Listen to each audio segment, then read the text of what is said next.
Kan orang Kristen percaya bahwa yang dipersembahkan oleh Abraham itu kan Ishak. Teman-teman kita Muslim percaya Ismail. Sementara Ishak dan Ismail dua-dua nggak mati, yang mati itu adalah domba. Jadi orang Kristen itu dari turunan domba itu. Domba itu melambangkan siapa? Ya Yesus. Jadi sebenarnya baik orang Yahudi, baik orang Islam, baik orang Kristen itu sebenarnya bersaudara. Bapaknya adalah Abraham. Jadi kalau kita itu saudara kandung. Cuman jalan ke sorga itu orang Islam, orang Yahudi, dan orang Kristen berpikir dengan cara yang berbeda. Sebagai saudara, biar kita ke sorga semua, ya kita mulai kasih tahu versi masing-masing. Versi kita masing-masing kita mulai terangkan nih. Tetapi yang ke sorga apa tidak, itu masih teori. Itu maksud saya. Saya pengen saudara ke sorga, nggak ada tujuan lain, nggak. Saudara juga pengen begitu juga, karena kita yang bersaudara. Itu maksud saya. Gitu. Baik, Bang Jo, izin gantian yang ngomongnya nanti Silakan. lagi ya. Silakan Gurunda. Bismillahirrahmanirrahim. Terima kasih ya. Di dalam Al-Quranul Karim kemudian, khususnya di dalam surah An-Nisa ayat 120, Allah Subhanahu wa Ta'ala menjelaskan kemudian bahwasanya di luar Islam itu hanya menyembah angan-angan, menyembah iblis, dan iblislah yang kemudian menjanjikan kemudian keselamatan kepada mereka. Itu dalam kaidah Islam. Jadi kalau saudara tadi mengatakan kita saudara kandung, mungkin baiknya kita katakan kita saudara tiri gitu.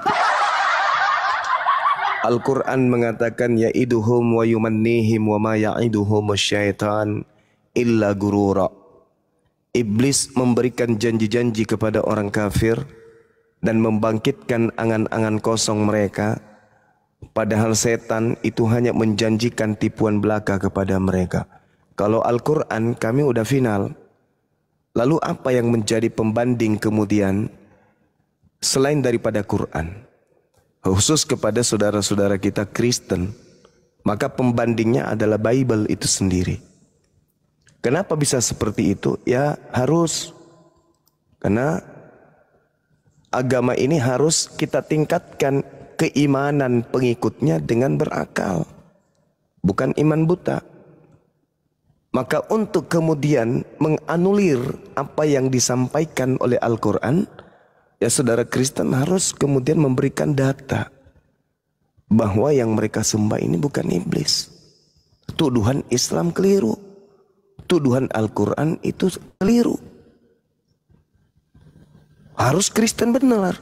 Dengan cara Kristen menepis tuduhan itu. Karena Al-Quran datang menorehkan sebagai batu sandungan kepada umat terdahulu. Al-Quran mengatakan orang kafir nyembah setan.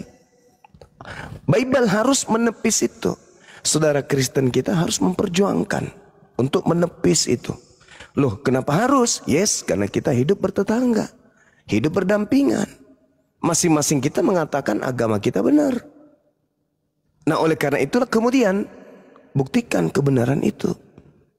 Nah, pertanyaannya muncul, mampukah kemudian saudara Kristen menunjukkan dengan Bible-nya, dengan data bahwa yang mereka sembah itu bukan iblis, tetapi adalah pencipta langit dan bumi? Ternyata sampai hari ini saudara Kristen tak mampu itu. Kecuali hanya mengatakan, ya kami ini adalah penyembah Tuhan, kami ini penyembah Tuhan yang benar, kami ini adalah penyembah pencipta langit dan bumi. Ya semua orang akan mengklaim.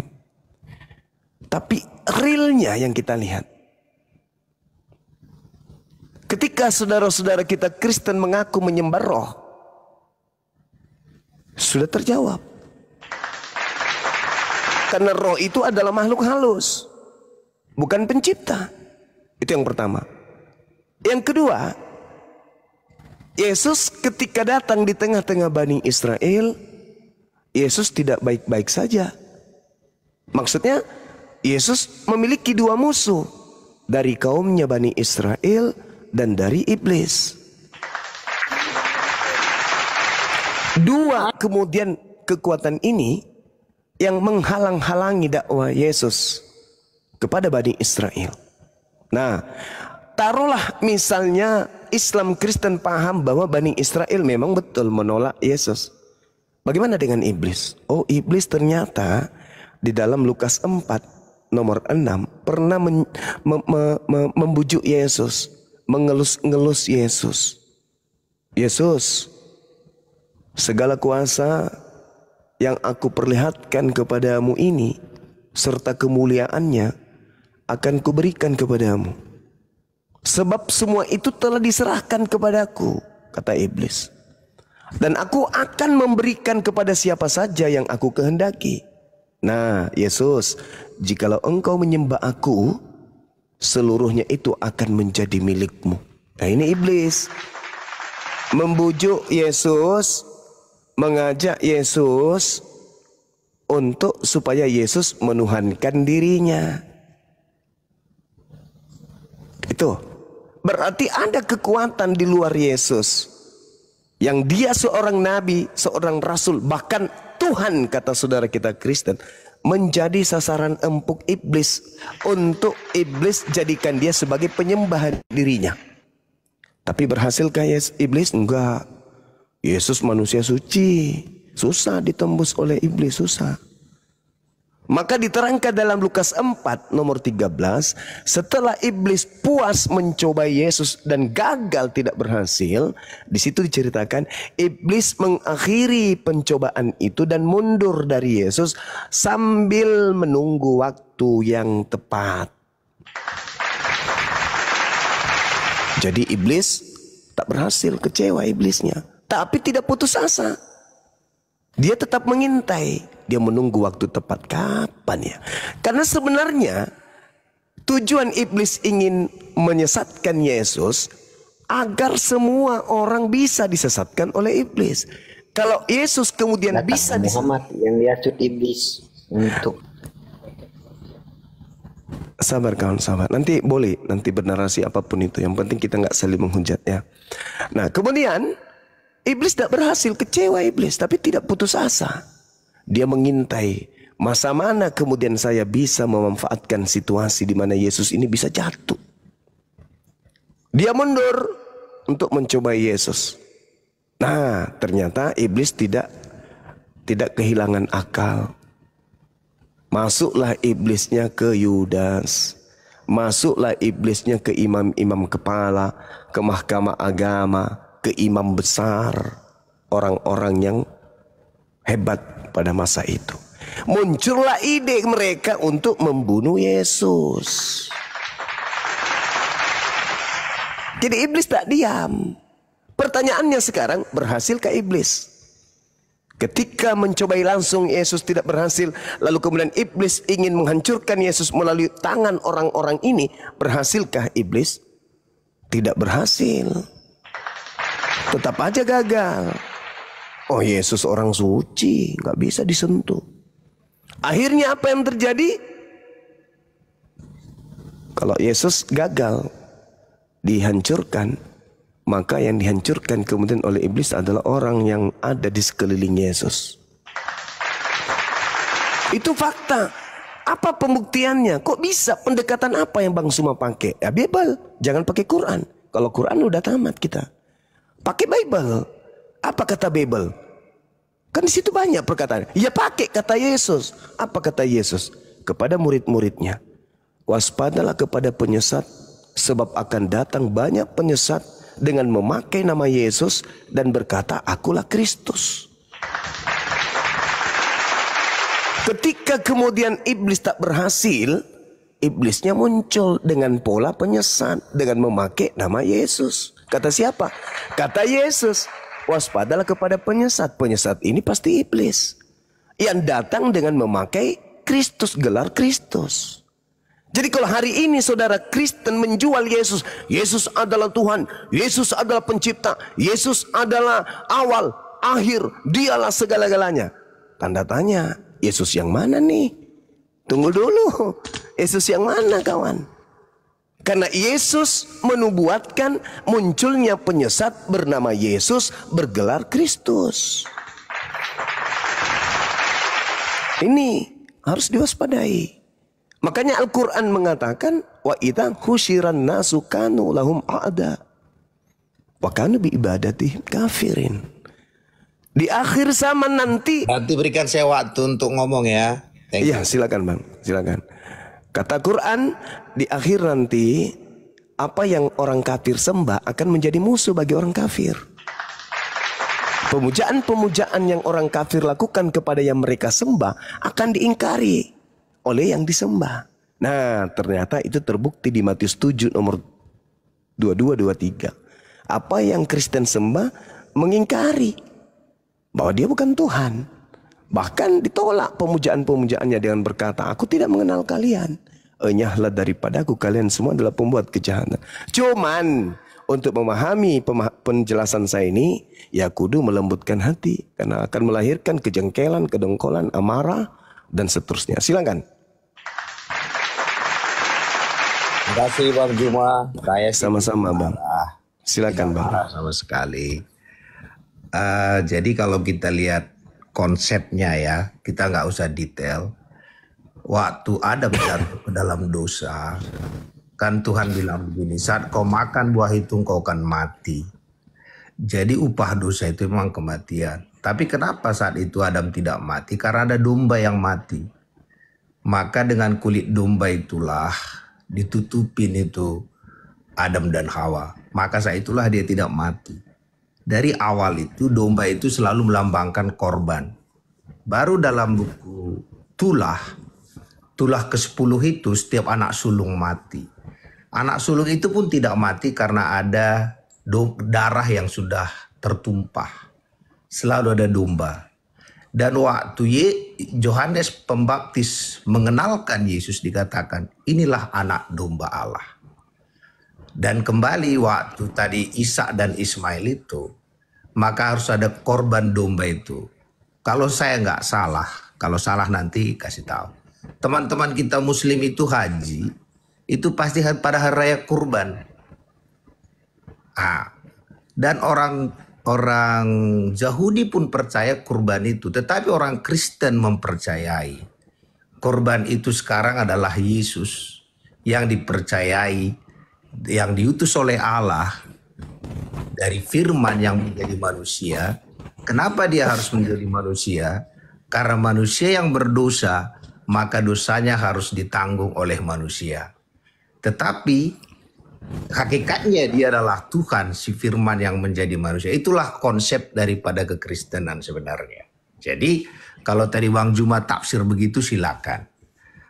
Jadi maksud saya baru selanjutnya ini yang teman-teman nih, orang Kristen percaya bahwa Yesus akan mengangkat orang-orang yang percaya kepada dia. Dan waktu diangkatnya, maka di bumi akan terjadi kerusuhan selama 7 tahun nanti Kristus. Pada saat itu masih ada jalan pertobatan.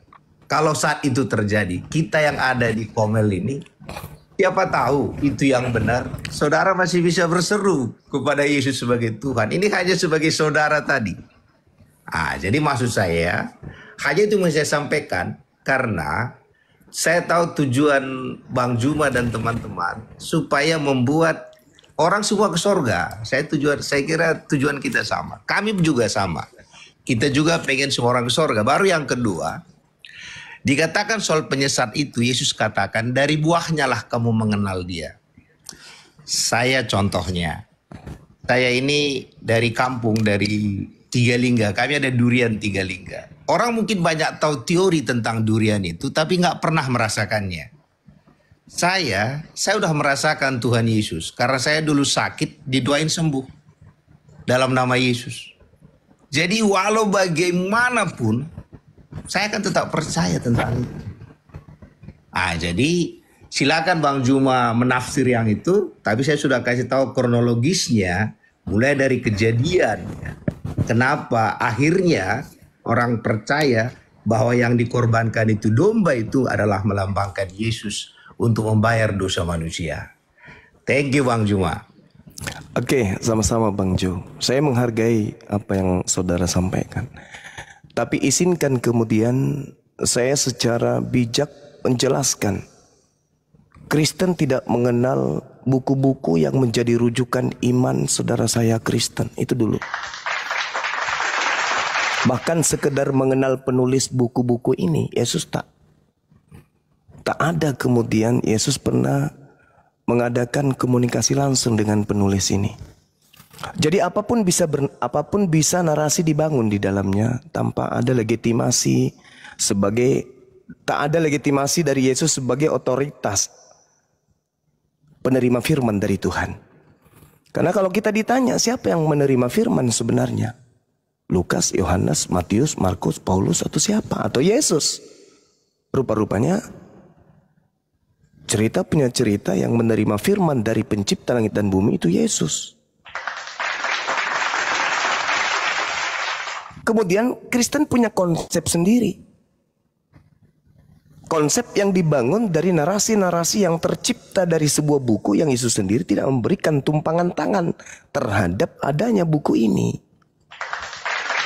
Seketika dijadikan sebagai pedoman, seketika dijadikan sebagai panutan dalam beragama. Sah.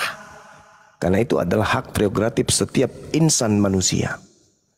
Akan tetapi ketika kita berbicara mengenai kaidah kebenaran, maka yang hak itu harus kita dudukkan pada koridor hak. Pada hak, batil-batil, hak-hak, benar-benar. Al-Quran kemudian datang menjelaskan keadaan. Wa inna minhum lafariqan yaluna alsinatahum bil kitabi litahsabuhu minal kitabi wa ma huwa minal kitab. Dan sungguh di antara mereka niscaya ada segolongan yang memutarbalikkan lidahnya membaca sebuah buku agar kamu menyangka itu dari kitab, padahal itu bukan dari kitab. Dan mereka berkata itu dari Allah, padahal bukan. Itu hanya hasil kemudian penyelidikan, penelitian, dengar-dengar dari kesaksian-kesaksian orang yang tidak dikenal. Itu kata Quran. Nah, sekali lagi kita tarik ukur bahwasanya Yesus tidak mengenal buku-buku yang Anda jadikan sebagai acuan. Yesus itu Tuhan, Yesus ini bla bla bla dan seterusnya. Lalu kenapa Bang Suma jadikan itu sebagai salah satu rujukan di dalam materi perbandingan agama? Karena yang menulis buku-buku ini adalah wartawan-wartawan yang melakukan penelitian-penelitian untuk mewartakan hasil daripada cerita yang mereka temui di dalam penelitian mereka dalam menyusun suatu pewartaan. Artinya surat kabar hari ini bukan firman Tuhan, tetapi surat kabar mencantumkan informasi-informasi yang terkadang akurat. Tapi seakurat apapun kedudukannya bukan kalamullah, bukan firman Allah. Maka kalau hari ini saudara kita Kristen mengatakan Yesus itu Tuhan, dia adalah sebagai penebus dosa, sayangnya Yesus justru mengajarkan agar melakukan penebusan dosa seperti yang diperintahkan oleh Nabi Musa alaihissalam. Dan itu tertulis naifnya di dalam Bible. Matius 8 nomor 4. Perlihatkanlah dirimu kepada imam dan lakukanlah persembahan seperti persembahan yang diperintahkan oleh Nabi Musa kepadamu. Bahkan ketika ditanya Yesusnya malah dalam Matius 19, Guru, apa yang harus aku lakukan supaya aku bisa hidup kekal, supaya aku bisa selamat? Yesus mengatakan, jangan salibkan saya. Ini aneh. Sebuah kitab menumpahkan kebenaran, tetapi itu hanya dianggap sebagai satu bumbu-bumbu pelengkap. Yesus dalam Matius 19 ditanyai orang-orang yang ada di sekelilingnya, apa yang harus aku lakukan supaya aku bisa selamat, bisa memperoleh hidup kekal, bisa masuk surga? Kata Yesus, jangan kau membunuh Artinya jangan salibkan aku. Jadi membunuh Yesus, menyalibkan Yesus bukan menghapus dosa, tapi membangkitkan dosa. Nah, kenapa kemudian nilai itu berubah? Seakan-akan itu dianggap hanya sebagai pelengkap penderita. Kenapa? Yang lebih diutamakan itu adalah penebus dosa. Ya kan itu lagi tadi. Karena konsep yang Yesus tanamkan kepada Bani Israel, waspadalah kepada Yesus Kristus yang palsu.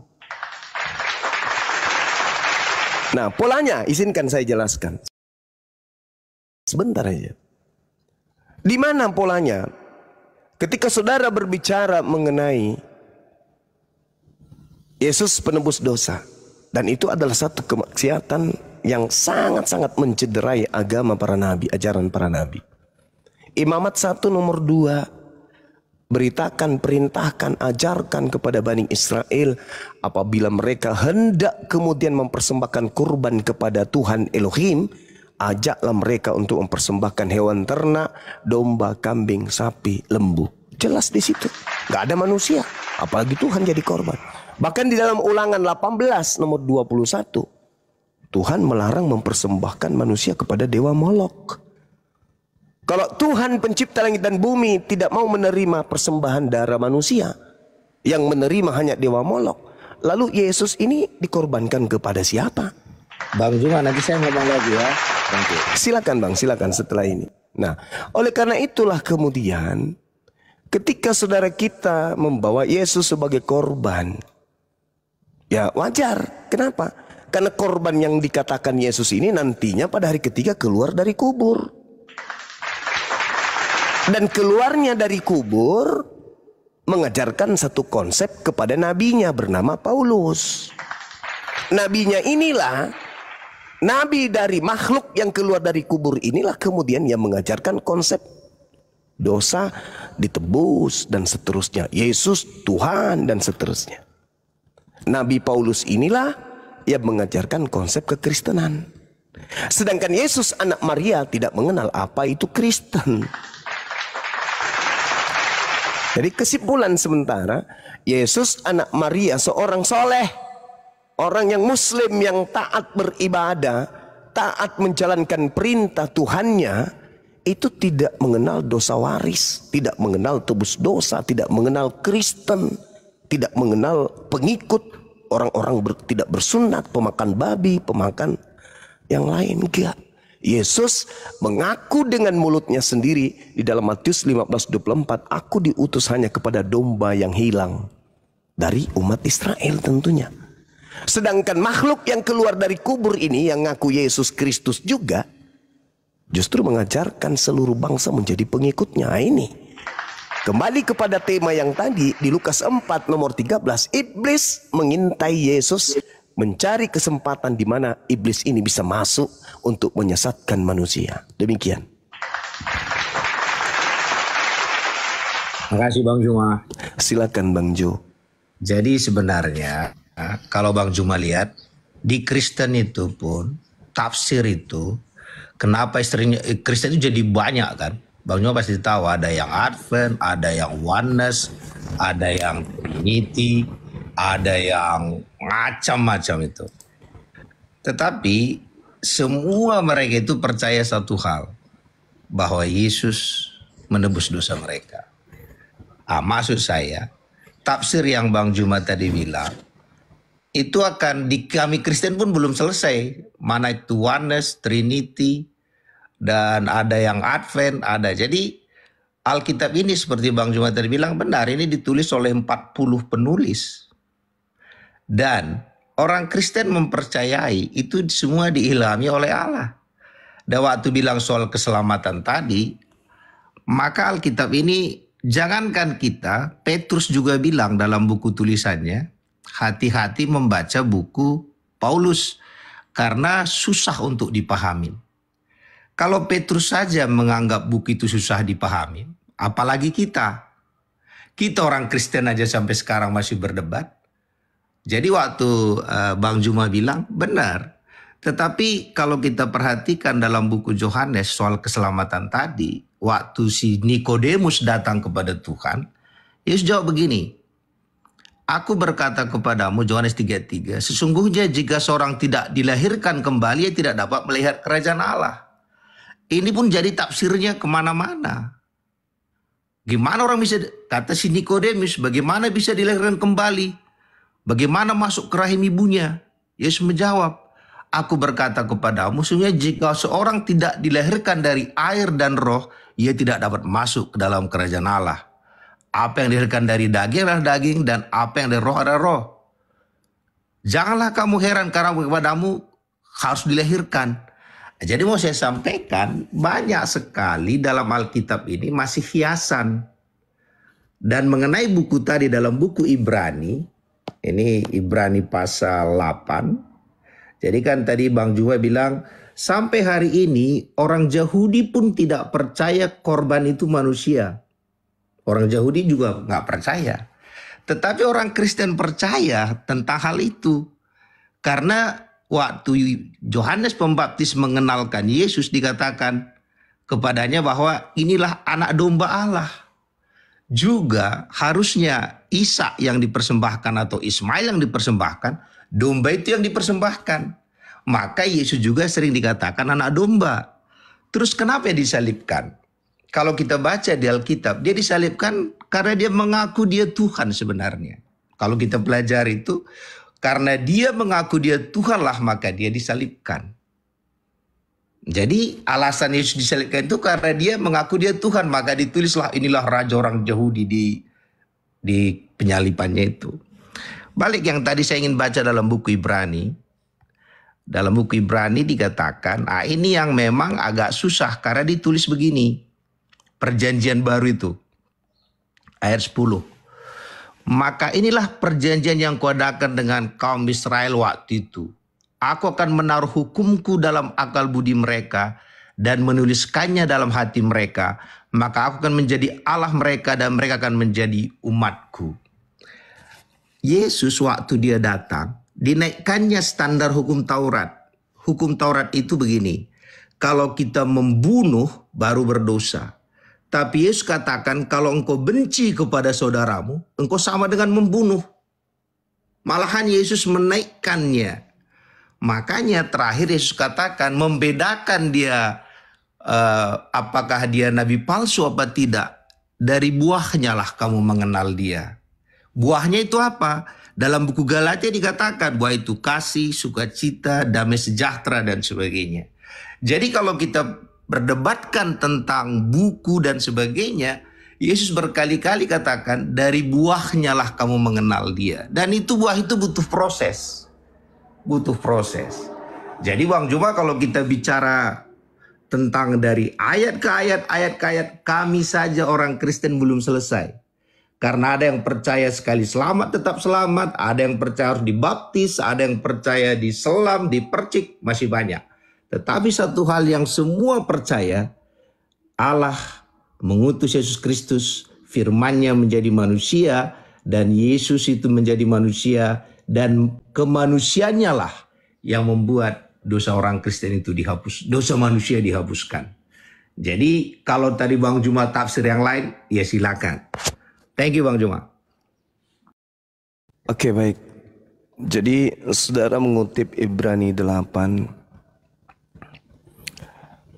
di mana data 10, maka inilah perjanjian yang kuadakan dengan kaum Israel sesudah waktu itu, katanya. Tetapi perjanjian yang dimaksud di sini, Tuhan justru memasukkan kemudian perjanjian baru yang dimaksud adalah hukum Taurat. Hukum perjanjian baru diberikan kepada Israel dan kaum Yehuda, yaitu memasukkan hukum Taurat ke dalam batin mereka. Nah, kemudian ketika berbicara mengenai hukum Taurat yang dimasukkan ke dalam batin Israel dan Yehuda, sudah pasti mereka tidak akan tersentuh dengan kecemaran mempersembahkan manusia untuk dosa. Itu udah pasti itu. Nah, jadi dari mana munculnya? Sekali lagi saya katakan, tragedi penyaliban yang terjadi tak ada hubungannya dengan dosa. Gak ada. Itu semata-mata upaya orang Yahudi atas ketakutan orang Yahudi pada masa itu akan tempatnya, tempat sucinya dan bangsanya itu dirampas oleh Roma. Itu penyebabnya. Yesus melakukan banyak mukjizat. Yohanes 11, satu perikop di situ. Ketika Lazarus dibangkitkan saudara Maria, orang terheran-heran. Ini Yesus ini hebat kali ini. Bisa membangkitkan orang mati orang ini. Sehingga banyak orang-orang Yahudi yang percaya kepada Yesus. Menyebabkan mereka kemudian tidak membayar pajak. Karena mereka lebih percaya kepada Yesus. Sehingga sebagian orang yang melihat Yesus mempertontonkan mukjizat hebat ini, melapor kemudian kepada imam kepala mahkamah agama, orang Farisi. Sehingga orang-orang ini berembuk. Ini gimana ini Yesus? Kalau kita biarkan dia begini terus, maka bangsa Roma akan datang merampas tempat suci kita. Dan bahkan merampas bangsa kita. Yohanes 11 nomor 45 sampai nomor 57. Satu perikop itu cerita. Nah, imam kepala pada saat itu Kayapas mengatakan kalian ini tidak mengerti, kalian nggak insaf kalian ini. Adalah lebih baik satu orang yang mati, Yesus, untuk bangsa kita ini, daripada seluruh bangsa kita ini dirampas dan diambil oleh bangsa Roma. Maka pada tahun itu juga Kayapas bernubuat. Bukan dari dirinya, tetapi sebagai imam besar yang memiliki kedudukan tertinggi pada masa itu. Bernubuat apa? Yesus harus mati untuk supaya bangsa Roma tidak merampas bangsa Israel. Jadi tak ada dosa waris, itu muncul settingan belakangan yang dibangun oleh Nabi Paulus dari makhluk yang keluar dari kubur tadi. Nah, di dalam Yohanes 11:53 itu tertulis dengan sangat jelas, ketika mereka sudah sepakat membunuh Yesus agar bangsanya tidak dirampas Roma, mulai hari itu mereka bersepakat membunuh Yesus. Mendengar itu, Yesus menghindar dari orang-orang Yahudi, menyingkir ke Efraim di padang gurun. Di sanalah ia hidup bersama dengan murid-muridnya. Jadi tak ada kemudian, tak ada alasan dosa waris itu muncul belakangan. Itu nggak dikenali oleh orang-orang Yahudi. Dosa waris tebus dengan darah manusia nggak ada. Itu muncul di luar Yahudi itu. Nah kemudian ketika Yesus ini diupayakan untuk dieksekusi mati, segala upaya kekuatan dikerahkan kemudian. Tentu pencipta langit dan bumi nggak membiarkan dong hambanya yang suci ini dibunuh. Enggak mungkin. Karena Yesus sendiri berkata dalam Yohanes 14 nomor 30, Yohanes 12 nomor 31, iblis sudah datang, sudah dilemparkan keluar, akan dilemparkan keluar kata Yesus dari kubur. Dan aku harus pergi sebab penguasa dunia ini sudah datang, dan iblis sedikit pun tidak berkuasa atas diriku. Jadi jangan mimpi Yesus yang dibunuh, disalib, jangan. Karena Yesus sendiri melontarkan ucapan itu. Iblis sedikit pun tidak berkuasa atas diriku. Tidak mungkin. Nah, upaya ini kemudian muncul kesaksian-kesaksian palsu. Makanya di dalam Matius 27 nomor 18, Pilatus berkata, Gubernur Pilatus berkata, orang-orang Yahudi menyerahkan Yesus untuk dibunuh karena dengki. Maka mereka melakukan kesaksian-kesaksian palsu. Matius 26 nomor 4, mereka membuat tipu muslihat.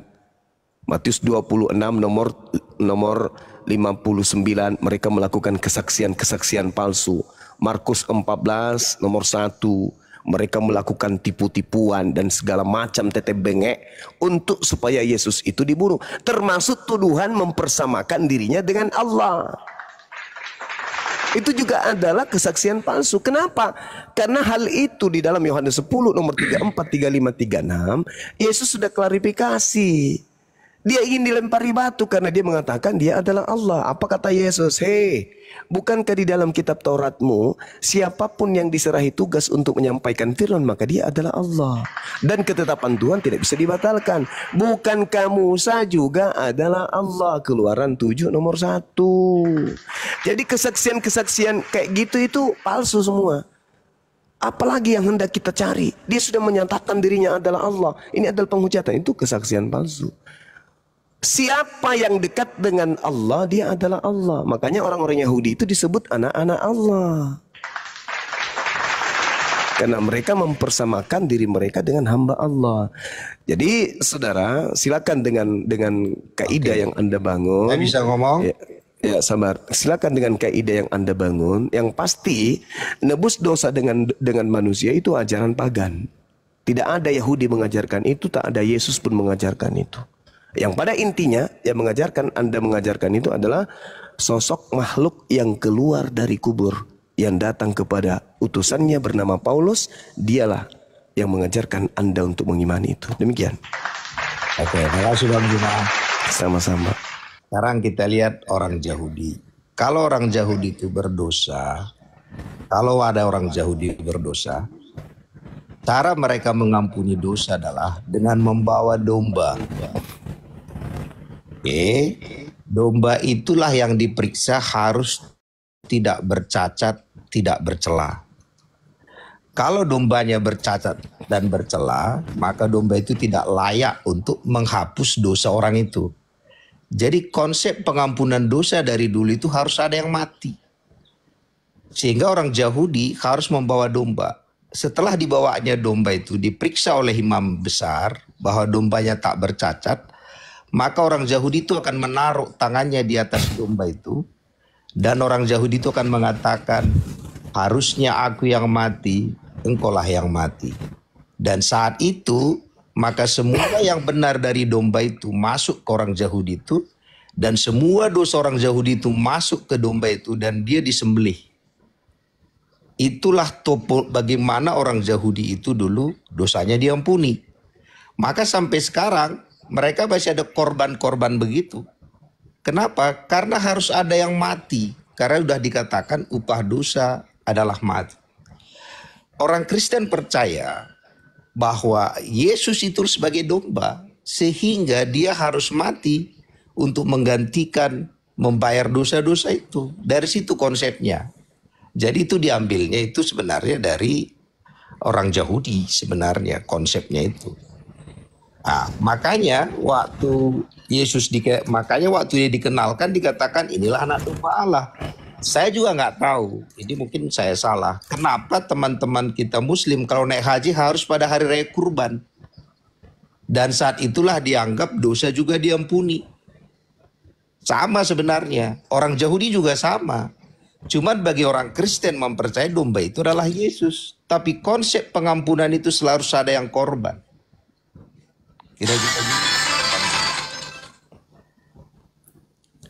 Iya, oke kawan. Jadi kalau kita berbicara mengenai kurban bagi Bani Israel,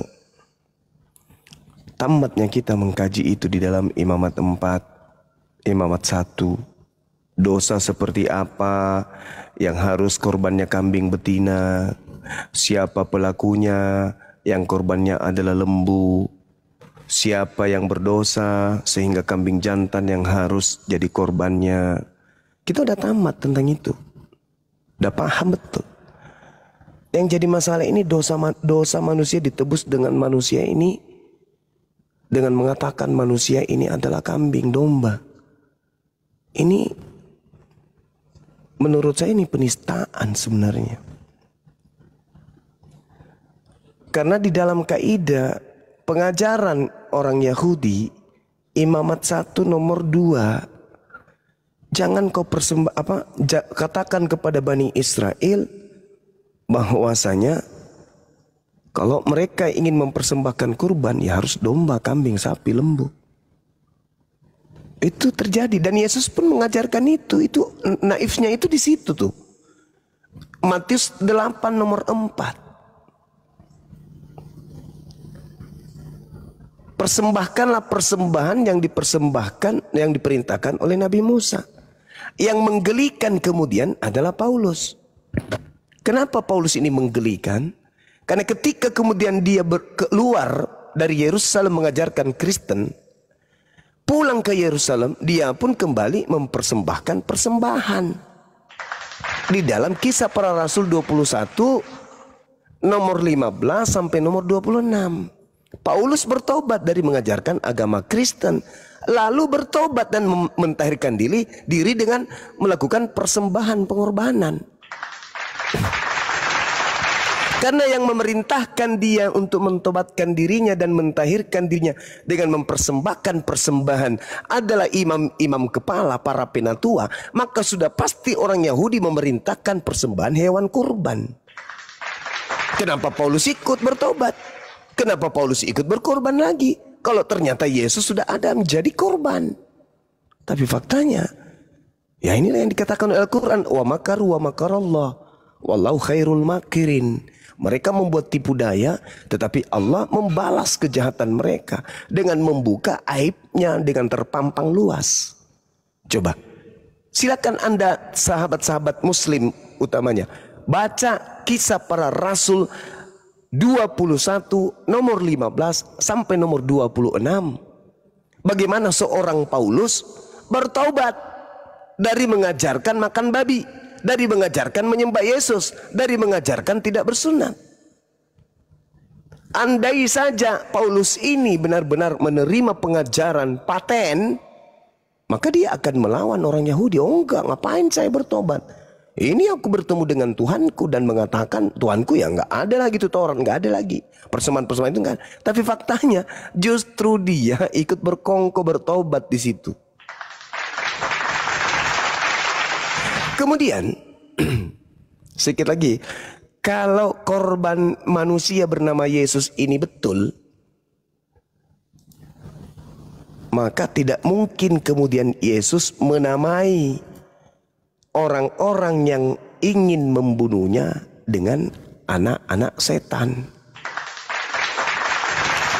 Kita lihat di dalam Yohanes 8 misalnya. Aku tahu kamu adalah keturunan Abraham, tetapi kamu berusaha membunuh aku. Berusaha membunuh. Kenapa kau berusaha membunuh aku, kata Yesus? Karena perkataanku tidak ada di tempat, tidak memperoleh tempat di dalam dirimu. Ini orang ini berkongkok-kongkok ingin membunuh Yesus. Kenapa kau ingin membunuh aku? Karena kamu tidak memiliki firmanku di dalam dirimu. Apa yang kulihat kepada Bapa itulah yang kukatakan. Dan demikian itu juga kamu perbuat apa yang kamu dengar dari bapakmu. Siapa? Iblis. Jawab mereka kepada Yesus, Bapak kami adalah Abraham. Kata Yesus kepada mereka, jikalau sekiranya kamu anak-anak Abraham, tentulah kamu mengerjakan pekerjaan yang dikerjakan oleh Abraham. Tetapi faktanya, yang kamu kerjakan justru berusaha membunuh aku. Coba. Kalau kamu anak-anak Abraham, ya tentu kamu mengerjakan pekerjaan Abraham. Tapi justru kamu kok malah berusaha membunuh aku. Artinya pembunuhan terhadap Yesus, usaha yang pembunuhan terhadap Yesus itu adalah usaha setan. Itu data itu. Yohanes 8 nomor 37 sampai nomor 47. Pekerjaan yang aku lakukan adalah menyampaikan kebenaran yang kudengar dari Tuhanku, dari Allah. Kenapa kau ingin membunuhku? Sedangkan pekerjaan-pekerjaan ini tidak dilakukan oleh Abraham. Kamu mengerjakan pekerjaan bapakmu sendiri. Jawab mereka, kami dilahirkan bukan dari zina. Bapak kami satu, yaitu Allah. Apa kata Yesus? Jikalau Allah adalah bapakmu, kamu akan mengasihi aku, bukan malah membunuh aku. kata Yesus tuh. Jikalau Allah adalah bapakmu, kamu akan mengasihi aku bro. Bukan malah berusaha membunuh aku. Sebab aku ini keluar dan datang dari Allah. Dan aku datang bukan atas kehendakku sendiri loh. Melainkan kehendak Dia yang telah yang mengutus aku. Lalu kenapa kau ingin membunuhku? Gitu loh. Ini bantahan Yesus, saudara. Jadi orang yang ingin membunuh Yesus dan orang yang mengimani pembunuhan terhadap Yesus adalah, ya mohon maaf, saya harus jujur, iblis lah yang menjadi bapak. Mungkin gitu. Silakan. Oke, saya baca ya. Ibrani 10 ayat 10, saya baca pelan-pelan. Dan karena kehendaknya inilah kita telah dikuduskan satu kali untuk selama-lamanya oleh persembahan tubuh Yesus Kristus. Selanjutnya, setiap imam melakukan tiap-tiap hari pelayanan dan berulang-ulang mempersembahkan korban yang sama sekali tidak dapat menghapus dosa. Tetapi ia, setelah mempersembahkan hanya satu korban saja karena dosa, ia duduk untuk selama-lamanya di sebelah kanan Allah. Dan sekarang ia hanya menantikan saatnya di mana musuh-musuhnya akan dijadikan tumpuan kakinya. Sebab oleh satu korban saja ia telah menyempurnakan untuk selama-lamanya mereka yang dikuduskan. Dan tentang hal itu Roh Kudus juga memberi kesaksian kepada kita. Sebab ia berfirman, inilah perjanjian yang akan kuadakan dengan mereka sudah waktu itu. Ia berfirman pula, aku akan menaruh hukumku dalam hati mereka dan menuliskan dalam akal budi mereka, dan aku tidak lagi mengingat dosa-dosa dan kesalahan mereka. Jadi apabila untuk semua itu ada pengampunan, tidak perlu lagi dipersembahkan korban karena dosa. Jadi dalam buku Ibrani itu konsepnya itu jelas sekali. Memang dalilnya ditulis begitu. Itu makanya orang Kristen dari ayat ini jelas tak ada lagi korban. Makanya orang Kristen tidak lagi korban-korban lain lagi. Yang Paulus tadi, ada itu Paulus mengatakan begini. Untuk memenangkan orang, kalau kita ketemu sama orang Yahudi, baiklah kita bersikap seperti orang Yahudi, tapi tidak ikut dalam dosa mereka. Itu bicara tentang kontekstualisasi. Contoh kayak saya, kalau saya ketemu sama orang lain ya saya ikut dengan gaya mereka, tapi saya tidak ikut dengan dosa mereka.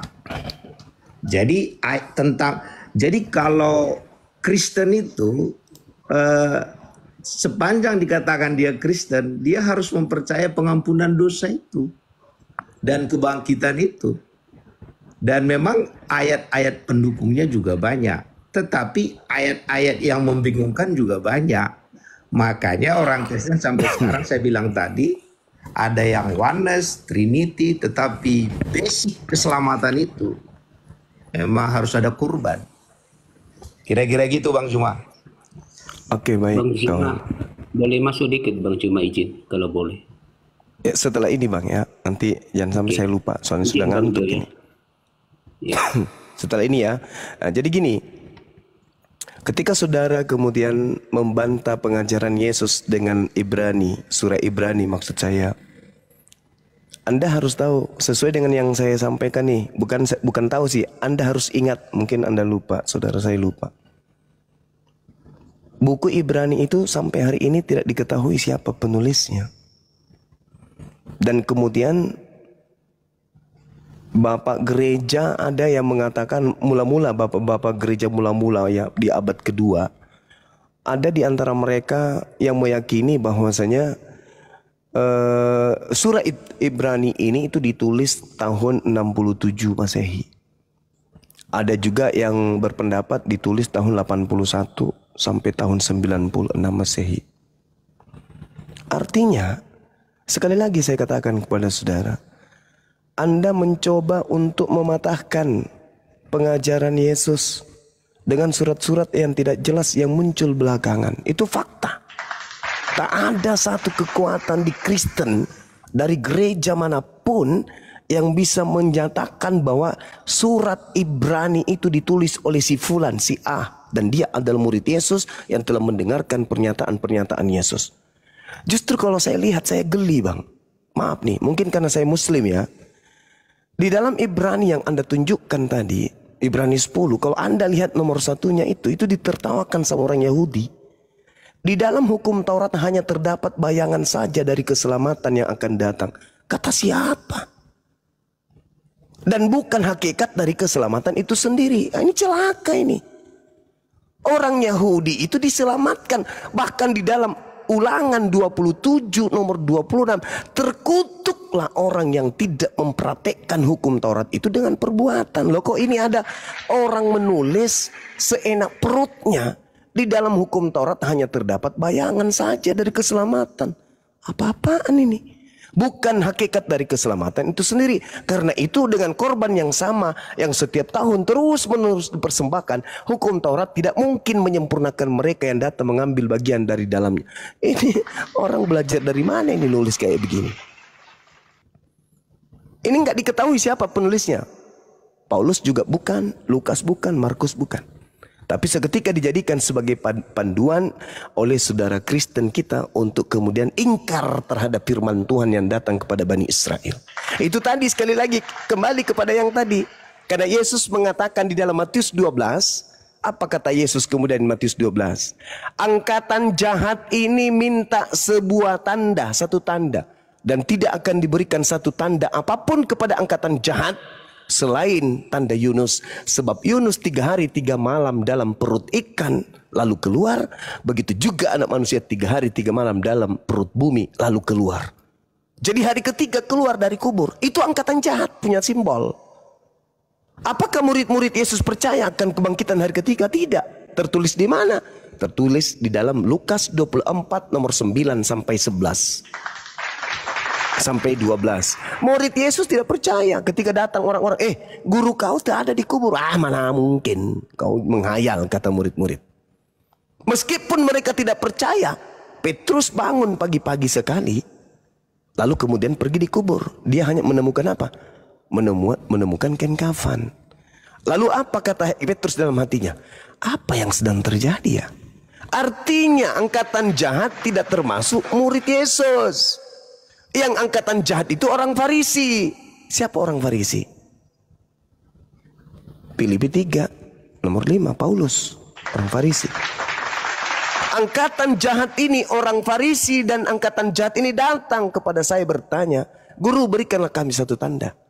Tidak akan diberikan satu tanda apapun kecuali tanda Yunus, yaitu 3 hari 3 malam dalam perut bumi. Makanya Yesus dalam Yohanes 12 mengatakan, aku harus pergi sebab penguasa dunia ini telah datang dan dilemparkan keluar. Keluar dari mana? Ya keluar dari kubur. Setelah keluar dari kubur, dialah yang membimbing kemudian Paulus mengajarkan tentang korban berupa manusia. Itu angkatan jahat. Ya. Ya. Bang Itu polanya itu seperti itu, Bang. Silakan. Ya, itu kan tafsiran Bang Juma. Selanjutnya tadi mengenai buku Ibrani itu. Jadi gini, orang Kristen percaya mulai dari Kejadian sampai Wahyu itu adalah firman Tuhan. Karena kita percaya itu diilhamin. 40 penulis itu diilhamin dengan jarak 1500 tahun itu.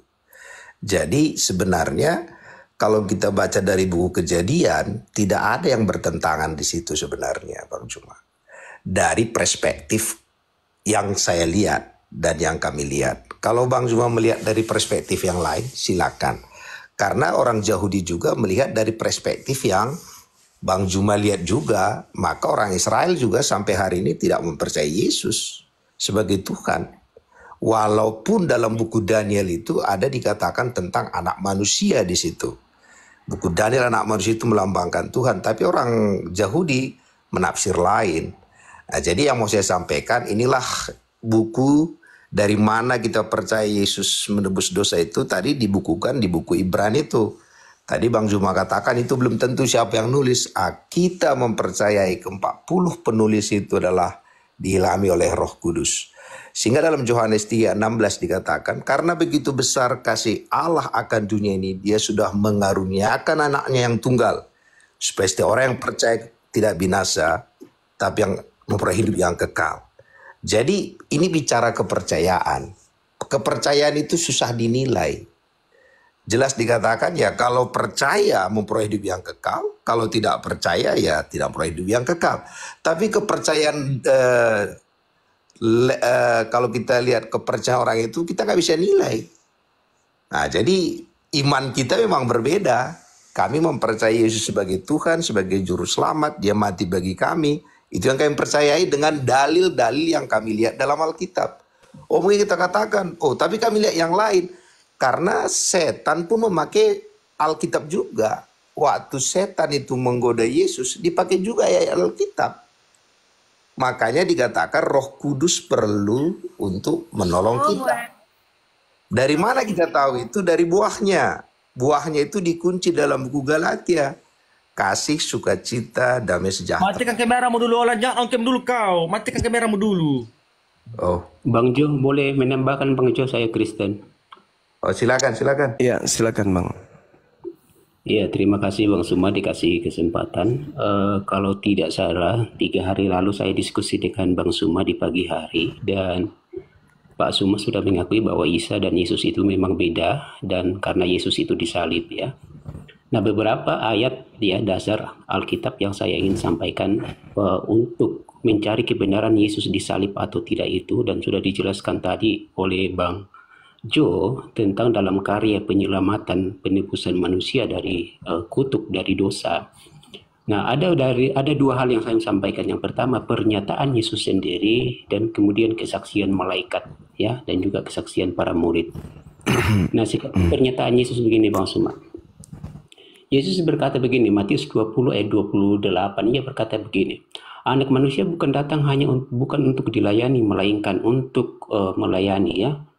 Bahkan untuk memberikan nyawanya menjadi tebusan bagi banyak orang. Jadi kalau maksudnya begini Bang Suma, kalau Bang Suma gunakan pernyataan-pernyataan Yesus yang lain, maka harus konsisten menggunakan pernyataan Yesus yang lain juga.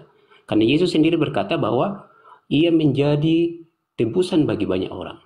Kemudian ya dalam Matius 26 sebelum Ia ditangkap untuk disalibkan, Ia berkata begini, Yesus sendiri berkata, ayat 26 dan ayat Matius 26 ayat 1 dan 2. Di situ dikatakan, setelah Yesus selesai dengan segala pengajarannya itu, berkatalah Ia kepada murid-muridnya, perhatikan ayat 2. Kamu tahu bahwa 2 hari lagi akan dirayakan Paskah, maka anak manusia yaitu Yesus akan diserahkan untuk disalibkan. Jadi pernyataan Yesus itu sendiri. Dan seperti Bang Suma sudah kutip tadi ayat dalam Matius 12 dan juga tentang Yunus itu, sebab sebagaimana Yunus berada di dalam perut ikan 3 hari dan 3 malam, demikian juga anak manusia yaitu Yesus akan berada di dalam rahim bumi 3 hari dan 3 malam. Saya pernah diskusi dengan beberapa orang seperti Pak Dance dan ia membawa narasi ini. Dan bagaimana Yesus ada di dalam perut bumi? Tidak lain adalah ketika Ia mati. Dan pada hari yang ketiga Ia bangkit. Dan tidak ada satupun ayat di dalam Alkitab secara khusus yang ditulis oleh saksi-saksi murid-muridnya yang menyatakan bahwa Yesus itu tidak disalibkan, Yesus itu tidak mati, dan Yesus itu tidak bangkit. Itulah berita Injil ya. Barang siapa yang percaya bukan karena kuat dan gagah kita, bukan karena amal kebaikan kita, karena anugerah Tuhan kita ditebus. Bukan dengan korban hewan, bukan dengan korban binatang, bukan dengan korban manusia yang berdosa, tetapi korban Dia yang tidak mengenal dosa. Karena dengan apa kita dibandingkan? Dengan hewan tidak, dengan sesama manusia tidak, karena manusia juga adalah berdosa, kecuali Dia manusia yang sempurna, meneteskan darahnya untuk pengampunan dosa. Itulah berita Injil. Sekian Bang Suma. Salam Bang Jo ya. Iya, baik. Jadi ada 2 hal yang saya harus sampaikan di sini terkait dengan catatan Matius 20 yang Anda bacakan tadi. Ini narasi yang dibangun oleh penulis Matius. Tetapi Yesus memanggil mereka lalu berkata, ini catatan penulis. Sehingga penulis kemudian mengatakan ini ucapan Yesus. Matius 9 nomor 9 ternyata penulis Matius ini bukan murid Yesus. Karena dia bukan murid Yesus, maka narasi dibangun di dalamnya ya boleh saja, sah-sah saja dia mau menuliskan apa. Saya sebagai Muslim melihat ini adalah narasi seorang pewarta yang kadang benar, kadang salah. Karena bukan firman Tuhan, tapi tulisan pewarta. Matius ini kan bukan murid Yesus yang menuliskan. Coba Anda lihat di dalam Matius 9 nomor 9. Jelas itu. Nah, ketika kemudian penulis yang bukan murid Yesus ini berkata, tetapi Yesus memanggil mereka, kamu tahu bahwa pemerintah-pemerintah, apa dia katakan, sama seperti anak manusia, datang bukan untuk dilayani, melainkan untuk melayani dan untuk memberikan nyawanya menjadi tebusan bagi orang banyak. Ini ungkapan yang muncul belakangan, bukan ucapan yang justru sesaman dengan Yesus. Kan udah aku bilang tadi di awal, Yesus berkata di kitab yang sama, dalam kitab Matius, waspadalah kepada penyesat yang datang kepadamu dengan memakai nama Yesus dan berkata, akulah Kristus. Bagaimana kalau yang datang kepada penulis Matius ini adalah penyesat yang mengaku Yesus itu? Nah, itu dia pertanyaannya. Yang pertama. Sabar, yang kedua, sabar. Yang kedua, di dalam kitab yang sama pula, konon Yesus juga dituduh berkata, anak manusia memang akan pergi sesuai dengan yang tertulis tentang dia.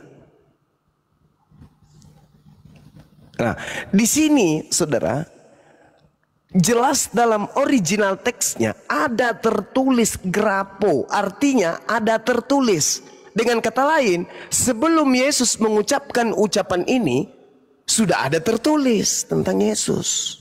Jadi tidak merujuk kepada perjanjian baru tertulisnya. Anak manusia memang akan pergi sesuai dengan yang ada tertulis tentang dia, grapo. Akan tetapi celakalah orang yang olehnya anak manusia itu diserahkan, adalah lebih baik bagi orang itu sekiranya ia tidak dilahirkan. Coba. Jadi kalau ada orang mengatakan nubuat sudah ada untuk pembunuhan Yesus, berarti Tuhan menubuatkan Yudas itu celaka.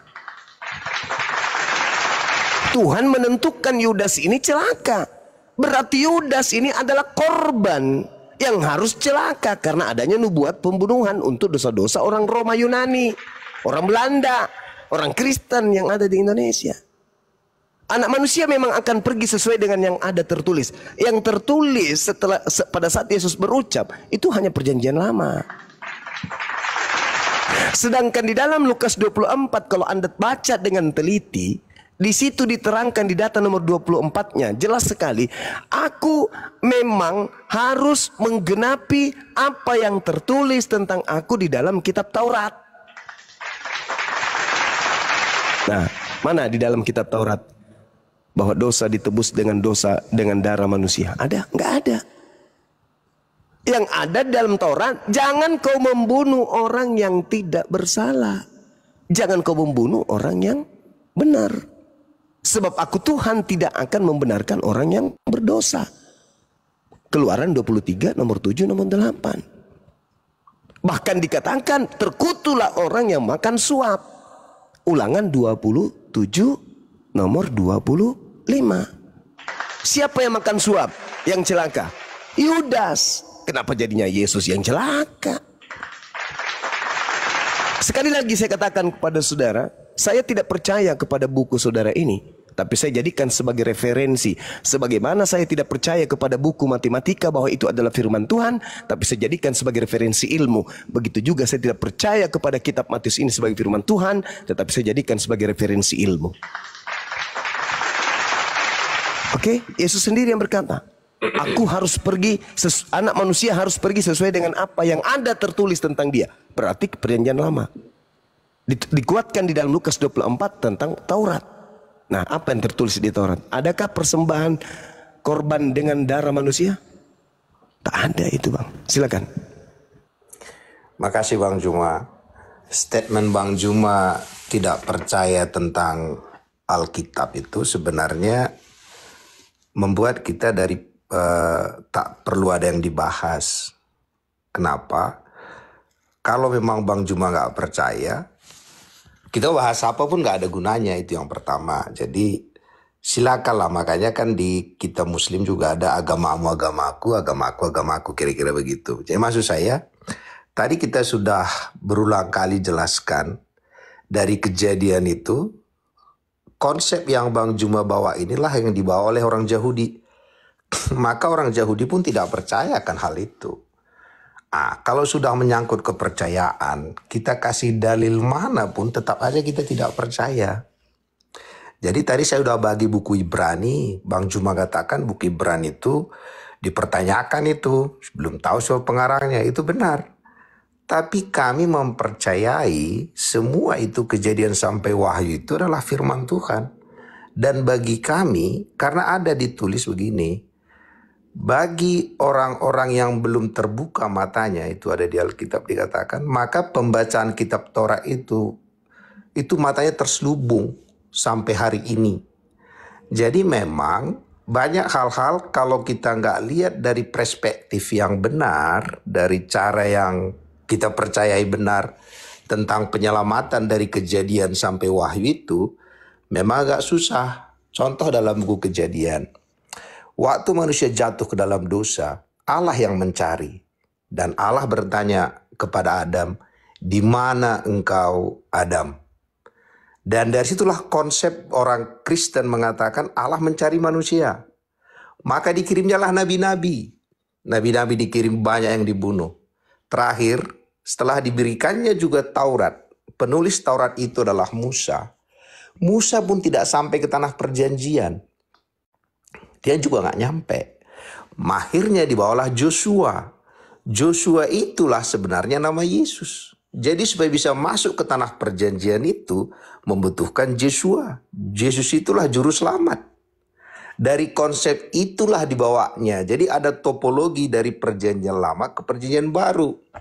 Sebelum Yesus mati, dia bicara soal perjanjian lama hanya 2 hal. Apa kata dia? Inti perjanjian lama itu hanya 2. Kasihilah Tuhan Allahmu dengan segenap hatimu, dengan segenap akal budimu, dan segenap kekuatanmu. Dan kasihilah sesamamu manusia. Jadi itu mulai Kejadian sampai Maliaki itu menurut Yesus adalah kasih. Tapi setelah dia mati, waktu dia bangkit, dia ngomong kepada murid-muridnya tentang apa yang terjadi isi Kejadian sampai Maliaki. Apa kata dia? Dia mulai menceritakan tentang dirinya. Mulai dari Kejadian sampai wahyu itu, sampai Maliaki itu. Maka di Kejadian apa? Waktu dikatakan harus ada domba yang dikorbankan, mulai Yesus katakan domba itulah melambangkan Yesus. Dan kalau kita pelajari semua perjanjian.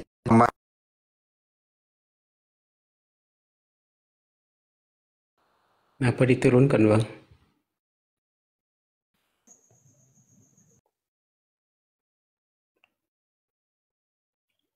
Bang Suma. Diturunkan itu namanya kena tombak biasa, wah. Nggak ada yang sengaja nurunin itu, enggak. Oke. Bang Juma udah saya perhatikan selama ini, sementara ngomong udah kayak gitu juga biasa itu, Bang. Oke. Izin sebentar aja, Bang, ya. Baru. Silakan. Boleh ya? Iya, jadi Silakan. gini, teman-teman harus konsisten.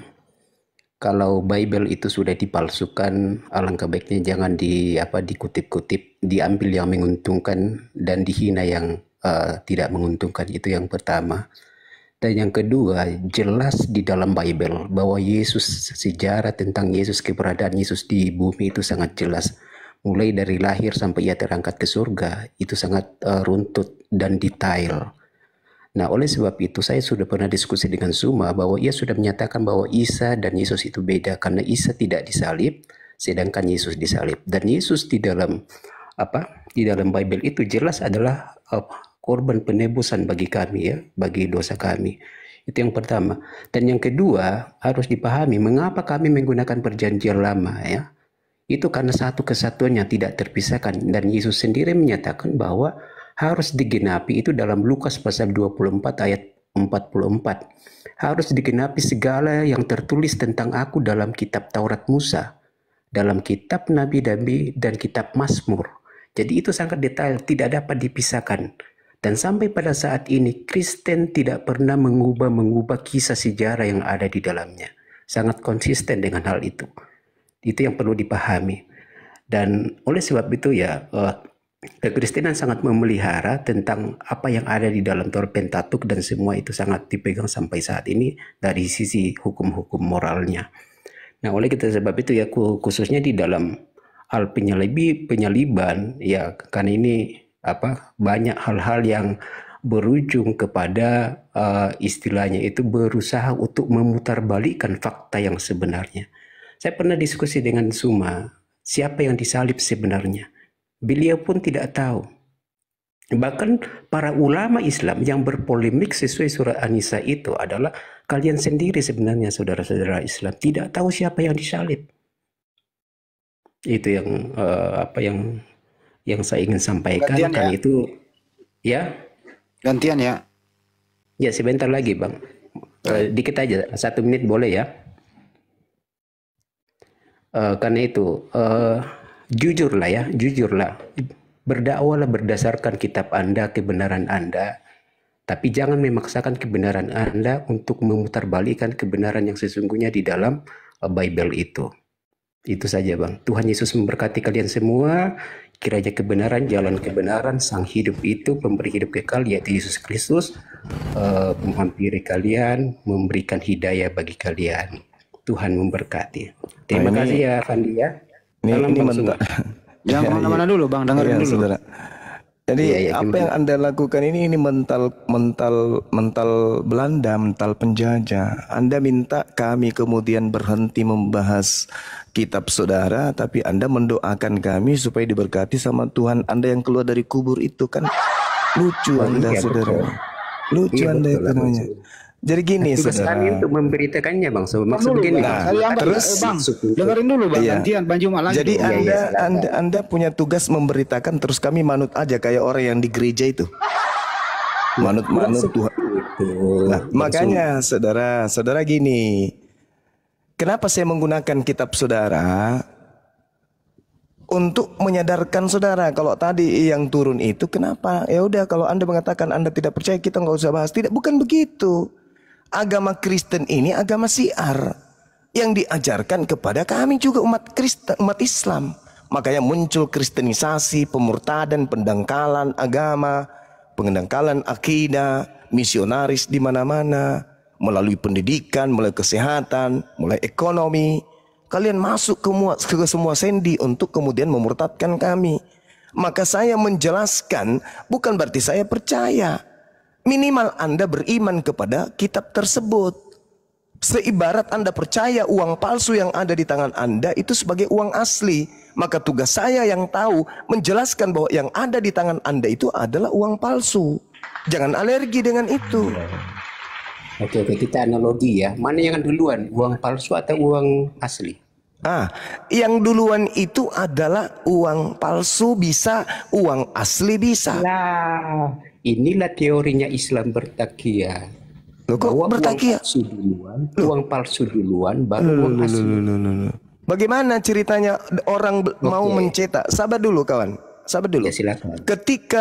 Ketika Bank Indonesia ingin membuat uang pola baru, itu tidak seketika itu jadi. Ada masa percobaan. Masa percobaan yang harus ditempelkan ini garis-garisnya, warnanya, gambarnya, fotonya. Itu ada masa pencobaan. Masa di mana mereka melakukan pencobaan sampai kepada fixnya untuk kemudian menentukan uang seri baru. Nah, kalau Anda masih masa pencobaan, belum pada bentuk yang aslinya, dicetak sebagai uji coba, Anda pakai belanja, Anda menggunakan uang palsu. Itu maksudnya. Nah, sekarang kalau Anda mengatakan duluan yang asli daripada yang palsu, sekarang saya tanya kepada saudara, kitab Anda yang asli ada nggak kata Allah di dalamnya? Teks aslinya? Ya, ada nggak? Tidak ada. Tidak ada. Mana duluan yang ada teks asli, yang tidak ada teks asli Allah, dan yang belakangan muncul ada teks Allah? Mana duluan? Oke, mana yang duluan? Kristen, Arab, atau Islam? Bukan itu. Kok larinya ke bukan begitu, saudara. Anda kan bertanya yang dulu, Anda kan mengatakan yang duluan itu yang asli. Sekarang saya tanya, kitab yang lebih dulu tidak ada nama Allah dengan kitab Kristen yang dalam bahasa Yunani yang lebih dulu tidak ada kata Allah dengan kitab Kristen yang muncul belakangan yang ada kitab Allah, mana yang lebih dulu? Yang ada kata Allahnya atau yang tidak ada kata Allahnya? Itu masalah terjemahan Bang Sumang. Enggak, saya tanya mana yang lebih dulu? Mana yang lebih dulu? Gini, Mana yang lebih dulu? Nah, inilah cara-cara kalau anak Dajjal berdiskusi kayak gini. Mana lebih dulu? Kitab Anda yang tidak ada kata Allah atau kitab Anda yang ada kata Allah? Mana lebih dulu? Gini Bang Suma, teks asli dalam Saya tidak tanya teks asli. Saya bertanya tentang adanya penambahan kata Allah. Mana lebih dulu yang tidak ada kata Allah atau yang ada kata Allah? Mana lebih dulu? itu berbicara tentang penerjemahan. Saya tidak tanya tentang penerjemahan. Saya tanya mana lebih dulu, Bible yang ada kata Allah atau Bible yang tidak ada kata Allah? Mana lebih dulu? Maksudnya Bible yang mana? Loh, memang dari dulu, memang dalam bahasa Yunani ada kata Allah? Tidak ada. Tidak ada. Mana lebih dulu dengan yang ada kata Allah? Yang tidak ada. Tidak ada. Berarti yang ada kata Allahnya itu palsu kan? Tidak palsu. Kok tidak palsu pula? Tapi itu terjemah. Itu penerjemahan. Dari kata apa Anda terjemahkan menjadi Allah? Dari kata Elohim. Theos. Elohim itu artinya dalam bahasa Arab apa? Dalam bahasa Arab? Iya. Allah. Allah. Ilahun itu dalam bahasa Arab. Terus? Nah, kenapa ada kata Allah? Iya, karena penerjemahan, bro. Dari mana kata Allah? Dari mana kata Allah? Nah, itu penerjemahan. Iya, penerjemahan ya, dari kata apa?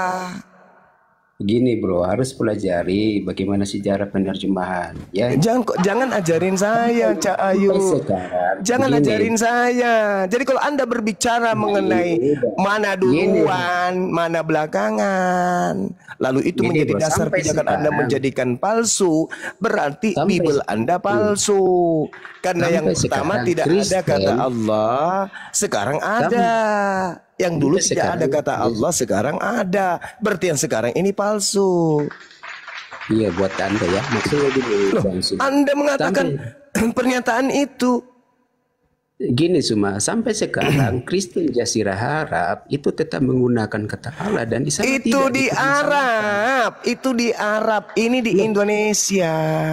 Loh, justru Islam itu sumbernya dari Arab. Kenapa di sana tidak dipermasalahkan? Ayo. Sekarang saya tanya kepada saudara, kalau Anda mengatakan bahwa Kristen di Arab itu menggunakan kata Allah dari bahasa apa ke bahasa Arab? Itu dari bahasa Aramaik. Hah? Apa di dalam bahasa Aramaik? Apa yang ada di dalam bahasa Aramaik diterjemahkan ke dalam kata Allah? Ya, itu banyak diambil dari apa? Satu aja. Nggak usah terlalu banyak, nggak usah pembohong. Satu aja. Ini, apa? Ini mau apa, saudara? Menggunakan kata theos saja gitu ya. Ya, theos dalam bahasa Arab apa? Saya tidak tahu dalam bahasa Arab, tapi diterjemahkan dalam kitab. Allah Ya Allah. Theos dalam bahasa Arab itu Rob atau Ilah. Iya, Rob Ilah. Kenapa larinya ke Allah? Nah, itu memang digunakan di sana. Pandai-pandaian. Itulah hebatnya kalian ini. Jadi semua tidak percaya Theos. Saya tidak percaya Theos. Theos itu dewa. Tahu artinya Theos kan? Tahu. Theos itu artinya dewa. Oke. Tahu dalam secara akademik apa itu ateis? Ateis. Orang yang tak bertuhan. Tidak percaya dewa, tidak percaya Tuhan. Iya, betul. Jadi kamu ateis gitu loh. Kenapa saya ateis? Apa hubungannya karena tidak percaya dewa, tidak percaya Tuhan. Itu namanya generic name. Lah, Tuhan saya namanya Allah. Nah, itu bagi Anda. Lah, tadi Anda katakan saya ateis. Kan gila Anda ini. Kan kamu katakan tadi tidak percaya dewa, tidak percaya Lah, teos. saya memang tidak percaya teos karena teos itu sembahan orang Yunani. Itu dewa. Nah, oke, bahasa ilmiah dari tidak percaya teos apa? Tidak percaya teos, ateis. Nah, berarti Anda teis, oke? Lah, saya percaya kepada Allah. Ini ketahuan anak Dajjal ini, anak Dajjal lucu. Anda banyak belajar bro supaya tahu ateis itu artinya tidak percaya Tuhan, tidak percaya teos. Ya, itu istilah dari mana? Itu istilahmu, itu istilahmu. Kalau saya dengar, kalau saya hanya mengenal kata kafir. Nggak usah kau lari kemana-mana. Sekarang yang kamu harus jawab ini adalah dari mana kau ambil kata Allah? Itu penerjemahan. Terjemahan dari mana? Terjemahan dari kata mana? Terjemahan dari mana? Itu dari bahasa Melayu, ya, dari Arab, Melayu, dari Melayu, Indonesia, Melayu pula. Bahasa serapan. Inilah kalau mencuri dari Yahudi, mencuri juga dari Islam. Gini. Oke, lafaz Allahnya berapa huruf? Mencuri dari Islam, mencuri dari lafaz Allah. Allahnya berapa? Udah, kamu turun aja bro. Kamu nggak ada turun. ilmu. Kamu cebok aja. sana, cebok pakai dedak. Jangan belum selesai. Mas Pandi, mana nih Mas Pandi? Udah turunin, anak Dajjal ini turunin. Turunin dia, Pandi, nggak ada ilmunya. Enggak bisa kawan, kita hanya akan saling menyakiti kalau Pandi berdiskusi. turunin dia, nggak ada ilmu. Gitu. Nggak ada ilmu dia. Pak usah, mending Anda ke gereja lagi pelototin pendeta gitu. Belajar lagi lah menerjemah yang baik. Belajar jujur lah dalam diskusi itu intinya. Jujur itu lebih terhormat loh daripada membulat muter-muter kayak tadi. Itu intinya.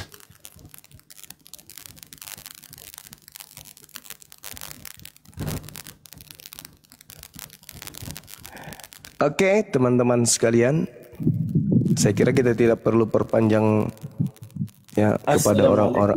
Waalaikumsalam warahmatullahi wabarakatuh, kepada orang jahil, karena Allah juga melarang kita berdiskusi dengan orang jahil, orang bodoh ya. Mending kita turunkan daripada kita teruskan, daripada nanti kita hujat-hujatan, caci maki. Lebih baik kita turunkan saja, suruh dia cebok pakai dedak, itu udah cukup ya teman-teman.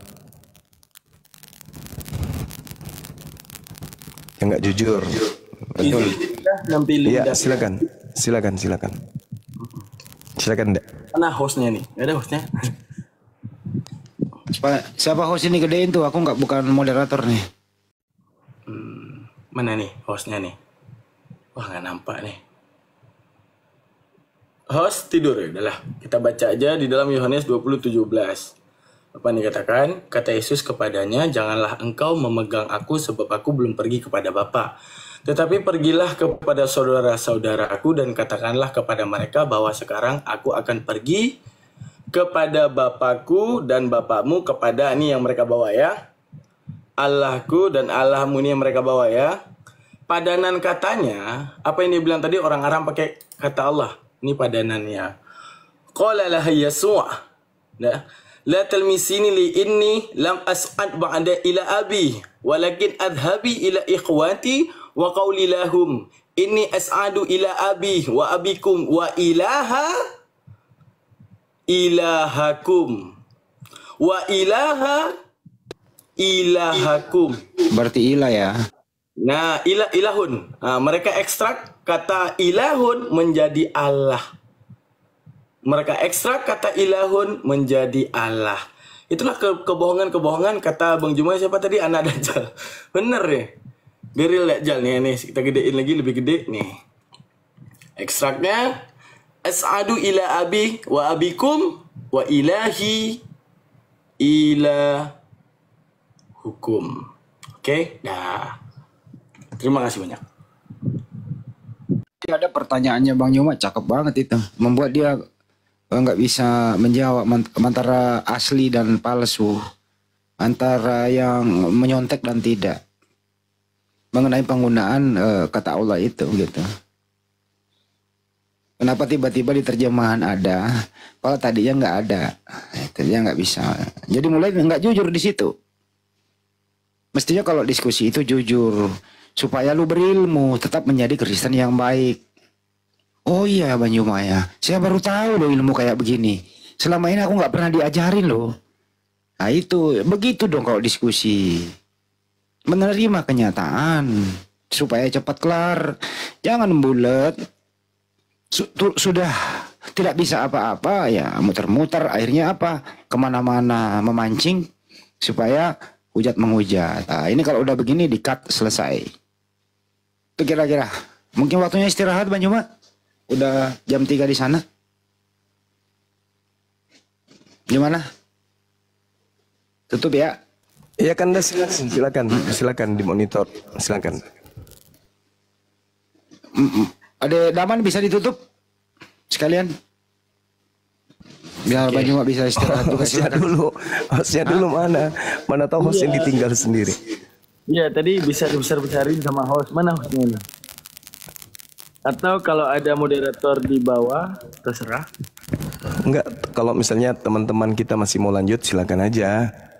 Di sana kan masih jam 2. Bang Handi, biarkan saya baring-baring sejenak kan gitu. Nah, itu ada moderator Bang Jibril. Ya, silakan. Itu Bang Jibril gimana nih? Ini pada mau lanjut gitu kan. Nah, mau dinaikin orang Bang Jibril, silakan Bang Jibril. Moderator nggak bisa menaikkan dirinya sendiri. Itu dia. Kita yang di sini nggak bisa naikin orang. Nggak bisa berbuat apa-apa atas diriku. Iya, nggak bisa. Moderator itu nggak bisa naikin orang, nggak bisa naikin diri sendiri. Iya juga ya. Harus ada moderator kedua Bang Handi, baru bisa naikin dia. Harus ada moderator dalam room ini. Iya, moderatornya harus 2 baru bisa. Halo Bang Brody. Assalamualaikum. Waalaikumsalam warahmatullahi wabarakatuh. Waalaikumsalam. Ya mau menyanggah 5 menit Bang. Menyanggah, Abang? Menyanggah apa Bang? Nggak usah lah Bang, nanti monolog lagi kita. Mungkin kalau alinea ketiga dari Undang-Undang 1945 nggak pakai nama Allah, mungkin mereka nggak akan pakai nama Allah. Dan mungkin kalau di Indonesia nggak, di Pancasila nggak ada ketuhanan yang Maha Esa, mungkin mereka akan bilang nggak ada Tritunggal, mereka bilang akan Tuhan itu ada 3. Paling tujuannya ke situ. Jangan terlalu jauh lah Bang. Oke, Bang. Nanti kalau ada OTN-nya naik, kita diskusi. Oh iya. Iya saya pengen bilang gitu aja Bang. Mungkin kan kalau Ustaz kan bilang nggak pandai. Saya pengen bilang. Dulu begitu. saya waktu SD Bang, saya selalu disuruh membaca pembukaan itu. Terutama di alinea ketiga masih apa loh Bang, bahwa apa? Berkat rahmat Allah, ya. Kan gitu ya Bang. Iya betul. Masih ingat nggak Bang? Ada nggak yang masih hafal alinea ketiga nih Bang? Berkat rahmat Allah yang maha kuasa dan didorong oleh keinginan luhur supaya itu ya kali ya. Lupa gua.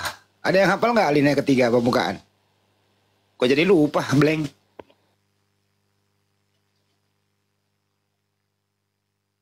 Kok blank?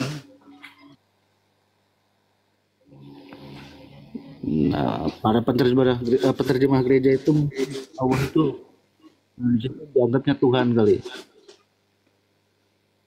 Oh, atas berkat rahmat Allah yang maha kuasa dan dengan didorongkan oleh keinginan luhur, ya benar tadi itu, supaya berkehidupan kebangsaan yang bebas, maka rakyat Indonesia menyatakan dengan ini kemerdekaannya. Maka jadi kita lupa ya. Mereka bukan kata Allah di dalam Bible mereka. Intinya Abang, benar nggak Bang Daman? Intinya para nabi itu berserah diri kepada Tuhan, berserah diri. Semua para nabi itu nggak ada yang angkuh. Ya, jadi para nabi itu menjadi contoh suri tauladan di zamannya, mengajarkan kepada kaumnya untuk berserah diri kepada Sang Pencipta. Itulah yang disebut Muslim.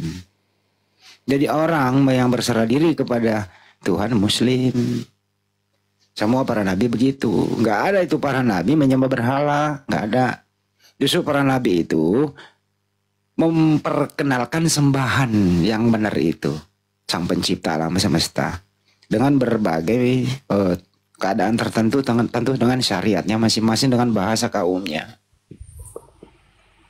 Begitu sebenarnya. Waalaikumsalam warahmatullahi wabarakatuh. Tadi saya naik di room Orka, dia bilang katanya Al-Quran kita tuh kitab setan. Apa? Al-Quran kita kitab setan katanya. Jangan-jangan dia yang setan kali, Bang. Dia kemasukan setan itu. Iya, Tuhan kita dibilangnya iblis. Dia tuh yang iblis kalau gitu. Nggak apa-apa, Bang. Makanya jangan naik di room-room kayak gitu, Bang. Kalau nggak sanggup mengkanternya.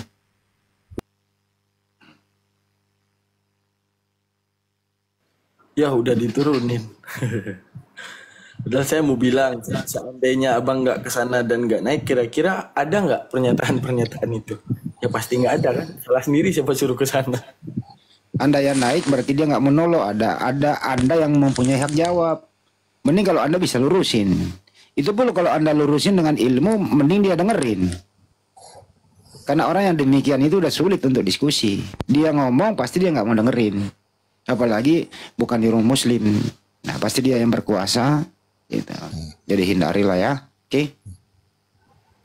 Oke, kita sapa dulu. Halo Bang Franciscus, selamat malam. Bang Franciscus, tidur dia. Wah tidur dia. Senggol Fransnya man. Nggak ada ini. Betul dia. Halo, selamat malam, Bang Batavia.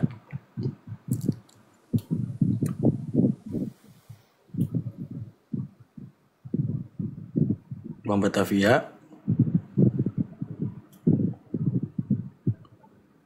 Ngorok ini naik. Ngorok juga. Mulutnya ketinggalan di bawah.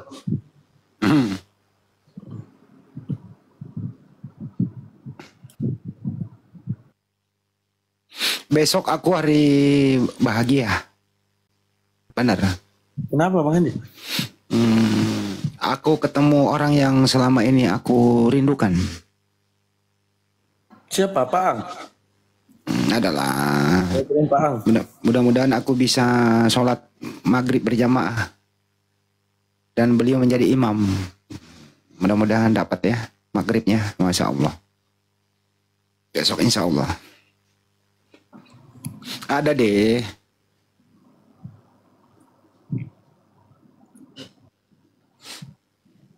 Ini termasuk guru saya, panutan saya. Dia berasal dari Burundi. Dari Burundi, Mas Daman. Burundi itu mana? Burundi, India.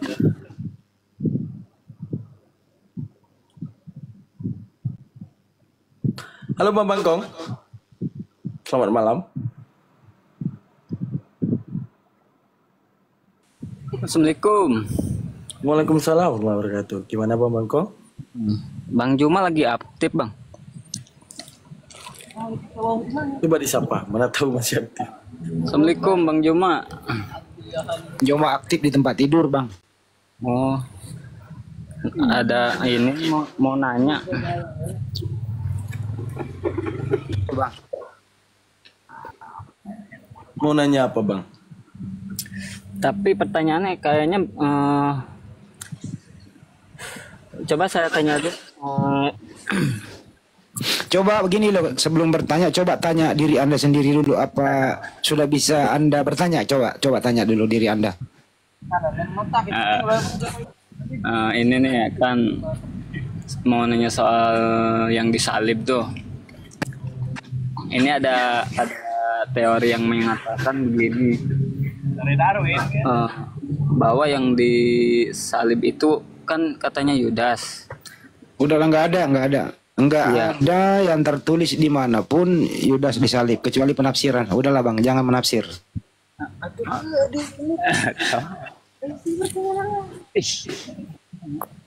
Nggak ada dimanapun kecuali tafsiran ya. Berarti itu bisa jadi benar. Yang jelas Nabi Isa alaihissalam itu tidak disalib, tidak dibunuh, tapi diselamatkan oleh Allah Subhanahu wa taala, diangkat. Itu intinya aja kalau sebagai muslim. Nggak usah lo siapa yang disalib. Kalau udah nggak ditulis di dalam Al-Quran, ya nggak usah di area publik. Kecuali kajian akademik di kampus boleh lah. Tapi jangan dipakai di room di sini gitu. Jadi perdebatan nanti. Nanti kalau susah membuktikan dari mana lu ambil itu kan? Ya nggak man? Ditanya dari mana? Kau berilmu apa? Nah, nanti diterangin begini panjang lagi urusan. Nah, ini kajian kampus boleh lah ya. Iya. Ya kalau kita membahas masalah penyaliban, kalau sistem logikanya, otomatis orang akan mencatatkan segala sesuatu yang terjadi. Misalnya kenapa sejarawan ada mencatat penyaliban itu terjadi? Ya karena itu memang ada di depan mata mereka. Tapi kepada sesuatu yang diserupakan, andaikan yang diserupakan itu diungkapkan, maka penyaliban nggak akan terjadi. Pada ngejar tuh yang diserupakan. Paham maksudnya? Jadi yang diserupakan ya disembunyikan lah, ya dirahasiakan lah. Yang disalib aja yang dicatat. Siapa yang disalib? Yaitu yang kita tahu bahwa itu bukan Nabi Isa alaihissalam. Quran itu benar ya. Jadi kita tuh sebagai muslim diajarkan itu jangan mencari siapa yang disalib. Tapi iman kita adalah Nabi Isa alaihissalam tidak dibunuh, tidak disalib. Sebatas itu ilmunya aja. Jangan mempersulit diri. Misalnya andaikan saya menyembunyikan Bang Handi ya kan. Memalsukan, mohon maaf kata-kata, pembunuhan Bang Handi. Bang Handi yang selamat nih bareng saya. Yang orang catat, yang babak belur itu, yang udah dimutilasi itu siapa? Katanya Bang Handi. Namun apakah itu Bang Handi yang sebenarnya? Tidak. Tapi Bang Handi yang di mana? Ya sama saya. Udah saya lindungi. Apakah saya harus mengungkapkan rahasia itu? Ketika kemudian saya ungkapkan rahasia itu, maka yang mayat tadi yang diyakini Bang Handi, justru saya yang akan dicari. Bang Handi akan diuber-uber lagi. Bang Handi akan dicari lagi. Itu analoginya. Kenapa sampai sekarang Allah rahasiakan? Namanya juga diserupakan. Disebutkan Mazmur 91 ayat 8. Engkau hanya akan menontonnya pembalasan terhadap orang fasik. Arti menonton itu apa? Dari kejauhan menonton hal tersebut. Kalau diungkapkan, penyaliban nggak terjadi. Orang ngejar yang nonton tadi itu. Paham ya? Gitu. Bener, kalau di Al-Quran itu nggak boleh menyebut nama, nanti berisiko kepada umat Islam sendiri gitu loh. Jelaskannya. Gitu. Kecuali ada nama memang harus disebutkan, itu pun bukan nama pribadi, yaitu Firaun ya, bolehlah disebut itu. Karena memang nggak ada baik-baiknya, makanya nggak ada manusia di muka bumi ini memberi anaknya namanya Firaun. Ada nggak? Saya belum pernah loh mendengar ada manusia memberi nama anaknya Firaun. Ada nggak? Nggak ada. Nah, tapi kalau menyebut nama lain, nah berbahaya toh.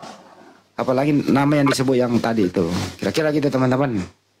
Halo, assalamualaikum Bang Mark United. Ada tamu. Halo, Bang Mark United, Bang Zaverio. Assalamualaikum warahmatullahi wabarakatuh. Saya cuma mau pingin bicara sama Bang Handi, Bang Suma.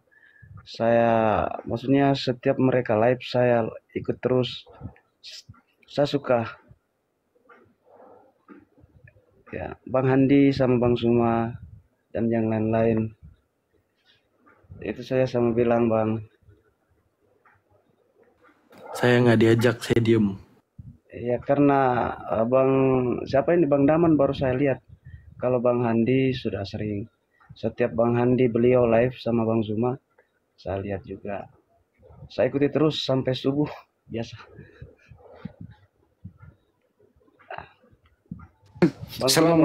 Pantesan kalau saya lagi jalan ada yang membayang-bayangi saya, ternyata lu yang ikutin gua. Oh iya baguslah. Iya kan dah. Minum kesedak. Dari Sulawesi saya kan dah. Kenapa man? Enggak, kesedak dia. Lagi-lagi minum kesedak.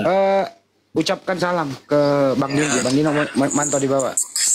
Assalamualaikum warahmatullahi wabarakatuh Bang Dino. Ucapkan salam ke Bang Dino. Kenapa Berisik Bang, Pak Muhammad. Santai dulu. Itu kok kayak gitu profilnya itu oten tuh. Halo Bang Zaverio. Bang Zaverio.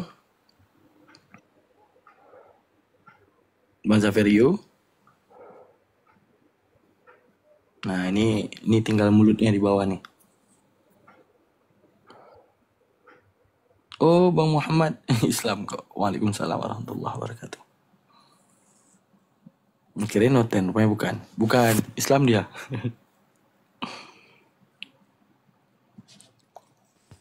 Ya itulah indahnya Al-Quran ya. Jadi ada batas-batas yang perlu kita bahas. Karena manusia itu terbatas. Jadi jangan melampaui. Jangan Anda lebih pintar daripada yang menciptakan Anda, bahaya loh itu. Karena ada hal-hal tertentu itu nggak bisa dijelaskan secara sains, seperti tentang roh, hal goib. Nah, hal goib itu kita diberi pengetahuan hanya sedikit. Tapi kalau ada orang pintar tentang hal yang goib, berarti mengingkari Al-Quran juga. Bener nggak, Pan? Benar, makanya Al-Quran titipkan alif lam mim, Allah titipkan kaf ha ya in sad, Allah titipkan alif lam ra. Artinya itu apa? Para ulama menjabarkan semuanya bermakna wallahu a'lam. Namun faedah ataupun esensi daripada alif lam ra, alif lam mim, Allah menyadarkan kita apa yang Allah rahasiakan, maka jangan coba kau ungkapkan. Engkau tak akan punya ilmu sampai ke situ. Buktinya, coba engkau tebak alif lam ra. Apa artinya? Alif lam mim, apa artinya? Artinya apa? Itu adalah bentuk penyadaran apa yang Allah rahasiakan dalam keghaibannya. Jangan coba engkau terka. Itu aja. Halo, Kak Zulyu? Halo, Assalamualaikum. Waalaikumsalam, Kak Zulyu. Mau tanya sama Bang Daman. Oh iya, boleh apa? Mau tanya aja, Bang Daman sama Alfi itu orang yang sama ya? Aku dan Alfi adalah satu, Kak. Sebab suaranya mirip saya dengar. Oh iya? Masya Allah. Iya, aku dan Alfi adalah satu. Dia perjanjian lama, saya perjanjian baru, Kak. Itu tahu Kak nih. Itu aja. Iya. Oke, Assalamualaikum. Waalaikumsalam warahmatullahi wabarakatuh. Daman malam cerdas mancing menjuril. Saya perjanjian baru, Alfi perjanjian lama.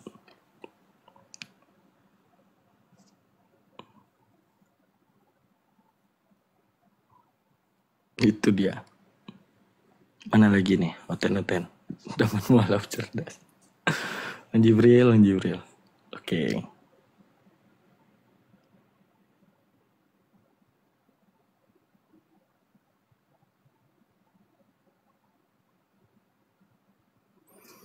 Aduh, Bang Jibril nggak ada yang bisa naikin lagi.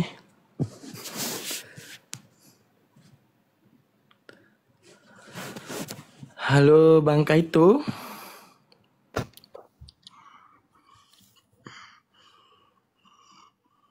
Tidur lagi. Ya. Tidur dengan nyenyak, Bang.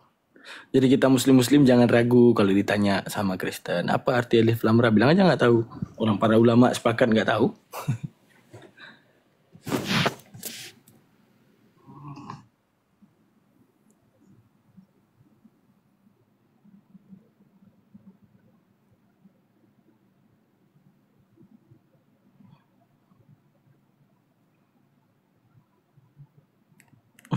Alfi udah disalib, benar.